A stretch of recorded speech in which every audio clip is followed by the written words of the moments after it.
Oke, baik. Perkenalkan, nama saya Christopher Jemadu, NIM 2019 520011. Saya akan mempresentasikan mata kuliah Teknik Lalu Lintas. Yang pertama, kinerja lalu lintas. Kinerja lalu lintas yaitu kriteria kinerja lalu lintas dapat ditentukan berdasarkan nilai derajat kejenuhan atau kecepatan tempuh pada suatu kondisi jalan tertentu yang terkait dengan geometrik, arus lalu lintas, dan lingkungan dalam untuk kondisi existing maupun untuk kondisi desain. Semakin rendah nilai derajat kejenuhan atau semakin tinggi kecepatan tempuh menunjukkan semakin baik kinerja lalu lintas. Derajat kejenuhan DS sebagai rasio terhadap kapasitas. DS digunakan sebagai faktor utama dalam menentukan ketingkatan kinerja simpang dan segmen jalan. Jadi, hambatan samping dampak terhadap kinerja lalu lintas aktivitas samping segmen jalan yang ditentukan dengan menentukan faktor berbobot kejadian, yaitu frekuensi kejadian sebenarnya dikalikan dengan faktor berbobot kendaraan, seperti pejalan kaki yang berjalan atau menyeberang sepanjang segmen jalan. Yang kedua, angkutan umum dan kendaraan lain yang berhenti dan parkir. Yang ketiga, kendaraan bermotor dan yang keluar masuk dari lahan samping sisi jalan. Yang keempat, arus kendaraan yang bergerak lambat.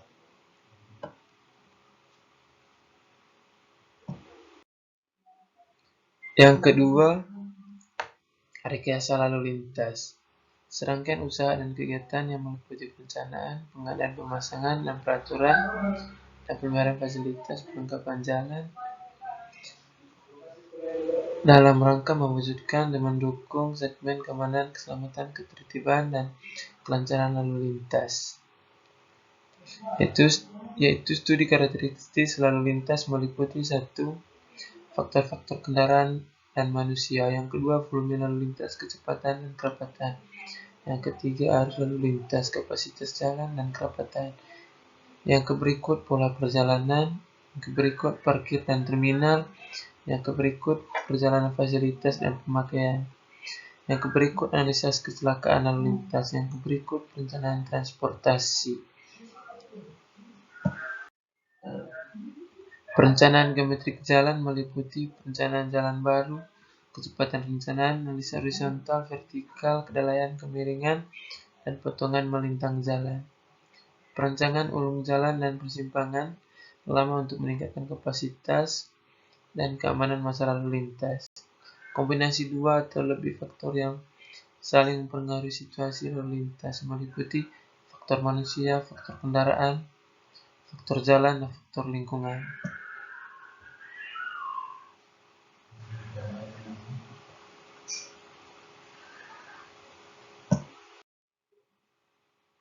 Yang ketiga, arus lalu lintas. Arus lalu lintas jumlah kendaraan yang melintasi suatu titik pada penggal jalan tertentu pada periode waktu tertentu diukur dalam suatu kendaraan persatuan waktu tertentu. Jenis arus lalu lintas bagi menjadi dua, yaitu arus tidak terganggu dan arus terganggu. Arus tidak terganggu, arus yang ditentukan oleh interaksi kendaraan-kendaraan dan interaksi kendaraan jalan, contohnya kendaraan di jalan tol atau jalan raya antar kota. Sedangkan arus terganggu, arus yang ditentukan atau diatur oleh alat atau cari dari luar atau eksternal, misalnya lampu atau marka lalu lintas. Interaksi kendaraan-kendaraan dan interaksi kendaraan-kendaraan mempunyai peran kedua dalam menentukan arus lalu lintas. Kapasitas berikutnya adalah kapasitas jalan. Kapasitas jalan merupakan ukuran kuantitas dan kualitas yang memfasilitasi dan evaluasi kecukupan maupun kualitas pelayanan kendaraan pada keadaan fasilitas jalan yang ada. Faktor yang meliputi yaitu faktor jalan. faktor jalan adalah lebar jalur, kebebasan lateral bahu jalan, keberadaan median permukaan jalan, alignment kendaraan jalan, kendaraan trotoar, dan lain-lain. Yang berikut faktor lalu lintas. Faktor lalu lintas itu komposisi lalu lintas, volume, distribusi lajur, gangguan lalu lintas, keberadaan lalu lintas, bermotor, gangguan samping, dan lain-lain. Yang berikut faktor lingkungan. Keberadaan pejalan kaki, pengendara sepeda, binatang yang menyeberang, dan lain-lain. Tingkat pelayanan. Tingkat pelayanan menggambarkan kualitas untuk kerja pelayanan lalu lintas, menunjukkan kondisi operasional lalu lintas dan persepsi pengendaraan dalam kecepatan, waktu tempuh, kenyamanan berkendara, kebebasan bergerak, gangguan arus lalu lintas lainnya. Yang berikut D. Parameter lalu lintas. Parameter lalu lintas yaitu speed atau kecepatan, volume atau flow atau arus.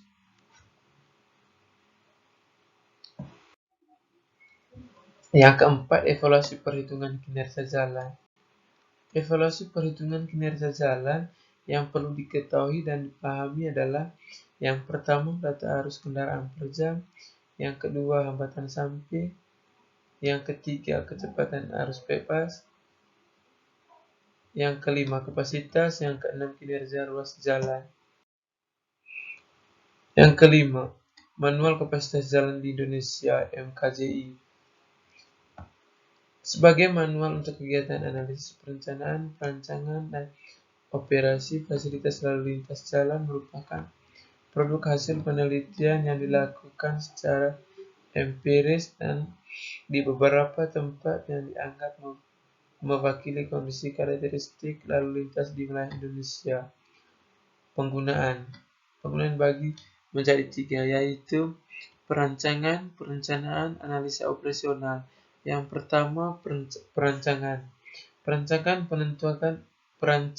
penentuan dana dan rencana awal yang sesuai dari fasilitas jalan yang baru berdasarkan ramalan arus lalu lintas. Yang kedua, perencanaan.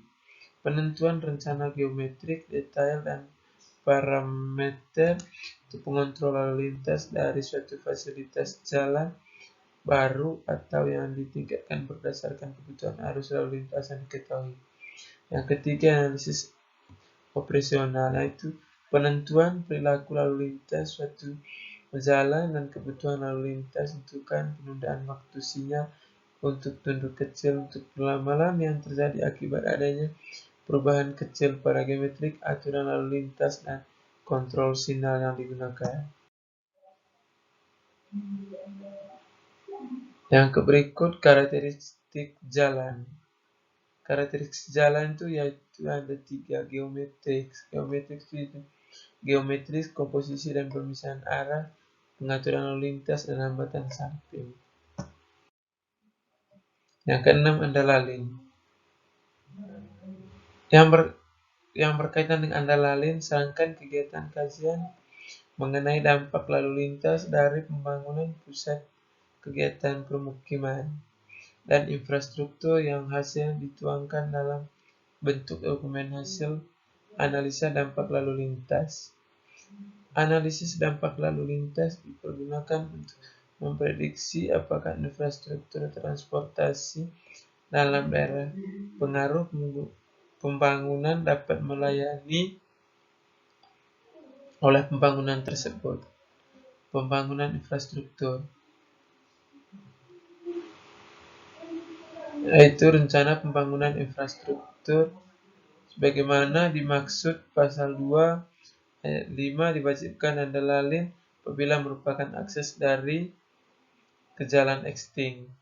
Akan tetapi jika berhubungan jalan yang belum ada, maka tidak diwajibkan dilakukan andalalin. Yang berikut, analisis lalu lintas dalam andalalin. Analisis lalu lintas eksternal yaitu melihat sejauh mana dampak tambahan lalu lintas akibat pengembangan lahan baru terhadap sistem jaringan yang ada. Yang berikut analisis titik akses yang melihat sejauh mana titik akses dipilih sehingga memberikan dampak negatif terkecil terhadap lalu lintas eksternal. Yang berikut analisis lalu lintas internal meliputi analisis sirkulasi jalan internal dan kebutuhan tempat parkir kendaraan. Yang berikut, yang ketujuh, pemodelan transportasi. Pemodelan transportasi merupakan proses penyebaran matriks asal tujuan pada suatu jaringan jalan sehingga menghasilkan arus lalu lintas tahun rencana.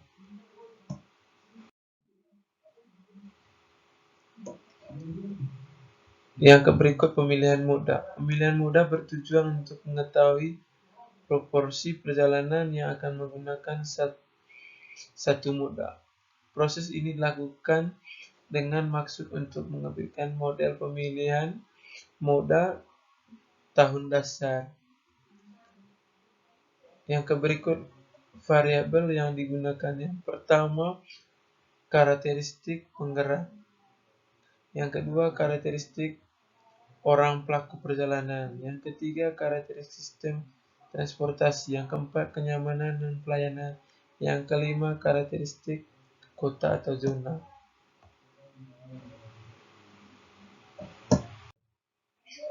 Yang kedelapan, manajemen lalu lintas. Pengelola dan pengendalian arus lalu lintas dengan melakukan optimasi penggunaan prasarana yang ada berkaitan kemudahan kepada lalu lintas secara efisien dalam penggunaan ruang jalan serta memperlancarkan sistem penggerak. Tujuan manajemen lalu lintas yang pertama, mendapatkan tingkat efisiensi. Yang kedua, meningkatkan keselamatan dari pengguna. Yang ketiga, melindungi dan memperbaiki keadaan kondisi lingkungan di mana arus lalu lintas tersebut berada. Yang keempat, mempromosikan penggunaan energi secara efisien.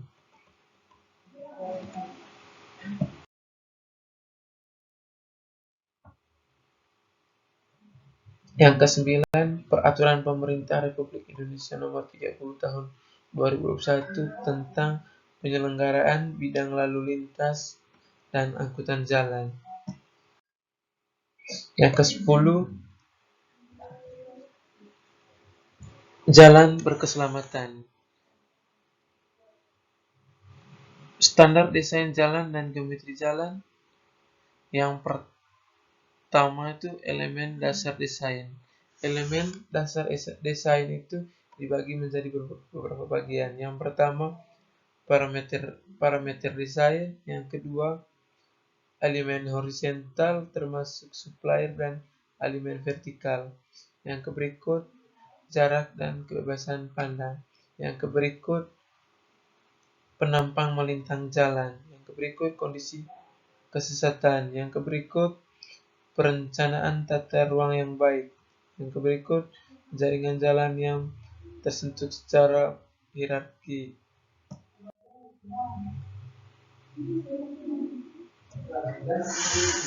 Selanjutnya, pengangguran kadar kecelakaan lalu lintas. Penanganan paling mudah dan murah dari kegiatan ketiga faktor penyebab kendaraan, orang, dan jalan adalah meliputi penggunaan jalan melalui yang pertama, rekayasa infrastruktur jalan atau elemen geometrik jalan. Yang kedua, manajemen lalu lintas. Yang ketiga, audit keselamatan jalan pada setiap level.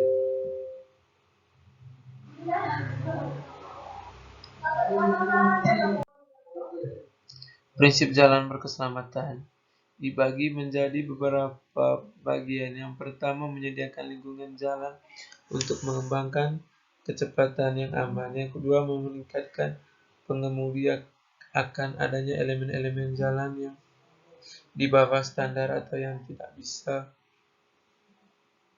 Yang berikut menginformasikan pengemudi akan berbagai kondisi yang akan dijumpai. Yang ke-11, peran dari teknik lalu lintas dalam pengelolaan lingkungan. Untuk mengelola transportasi berbahasan lingkungan dengan membuat angkutan massal terpadu dan terintegrasi, yaitu dengan memotong rute-rute yang kurang efektif. Usaha mengurangi tingkat pencemaran udara akibat transportasi. Pencemaran udara di perkotaan didominasi oleh transportasi kendaraan bermotor, sehingga usaha yang lebih efektif dalam mengurangi pencemaran udara di perkotaan adalah dengan memperkecilkan emisi gas buang dari kendaraan. Sekian dan terima kasih.